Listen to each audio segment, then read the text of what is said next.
Selamat pagi dan salam sejahtera. Hari ini saya akan membentangkan tajuk terakhir dalam bab 3, iaitu prinsip takaful. Prinsip takaful adalah skim insurans yang berasaskan prinsip al-mudarabah dan berlandaskan syariah Islam. Syarikat insurans yang memberi perlindungan takaful dikenali sebagai pengusaha.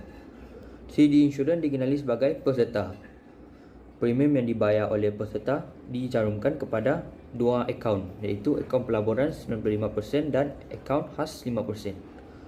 Terdapat dua jenis takaful, iaitu takaful keluarga dan takaful am. Prinsip takaful berlandaskan kepatuhan syariah. Okey, kita masuk yang pertama, iaitu gharar. Gharar bermaksud ketidakpastian, wujud unsur yang disembunyikan dan boleh menimbulkan ketidakadilan serta penganiayaan kepada pihak lain. Contohnya, si diinsurankan tidak dimaklumkan bagaimana wang caruman dilaburkan dan tidak pasti tentang sumber pembayaran ganti rugi yang diterima. Okey, kita masuk yang kedua, iaitu maisir. Maisir bermaksud perjudian. Transaksi yang mengandungi unsur gharar secara tidak langsung melibatkan dengan unsur perjudian. Dalam insurans konvensional, kemungkinan premium yang dibayar akan diganti dengan ganjaran kewangan yang besar atau kecil. Peserta membayar premium yang kecil dan mengharapkan ganjaran yang besar. Sekiranya kerugian tidak berlaku, peserta kehilangan wang premium. Sebaliknya, jika berlaku kerugian besar, syarikat insurans pula mungkin menanggung kerugian melebihi jumlah premium yang diterima. Dalam takaful, wang caruman diuruskan berdasarkan konsep bantu-membantu, iaitu dana tersebut digunakan untuk membantu peserta yang mengalami bencana. Jika tiada tuntutan, wang tersebut akan dilaburkan dan keuntungan diagihkan kepada peserta. Kita masuk yang ketiga, iaitu riba. Syarikat insurans mengenakan faedah ke atas pemegang polisi yang membuat pinjaman kewangan.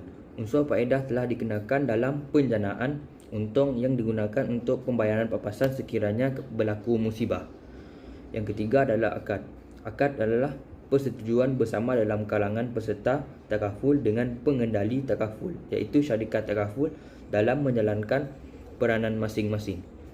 Peserta melanggan produk yang ditawarkan oleh syarikat takaful yang menjalankan peranan seperti mengurus perlindungan risiko dan pengagihan keuntungan. Yang kelima adalah jual beli. Jual beli merupakan wujud pertukaran suatu barang dengan barang lain yang dipersetujui. Membeli suatu perkhidmatan perlindungan dengan suatu nilai yang dipersetujui. Yang keenam adalah menanggung risiko bersama. Peserta dalam takaful bersetuju untuk menanggung kerugian disebabkan risiko kematian, kemalangan dan sebagainya yang menimpa peserta takaful yang lain. Pelan takaful adalah berteraskan konsep kerjasama, bertanggungjawab, perlindungan dan jaminan serta saling membantu dalam kalangan peserta takaful. Yang ketujuh adalah tabarruk, iaitu sedekah. Konsep tabarruk merujuk kepada perbuatan memberi secara sukarela atau derma ikhlas tanpa mengharapkan sebarang pulangan.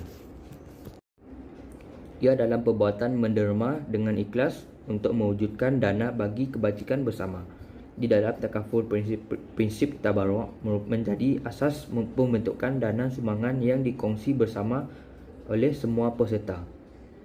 Para peserta takaful bersetuju untuk menyumbang sebahagian daripada wang mereka ke dalam dana tabarruk dengan niat membantu peserta lain yang mengalami kerugian.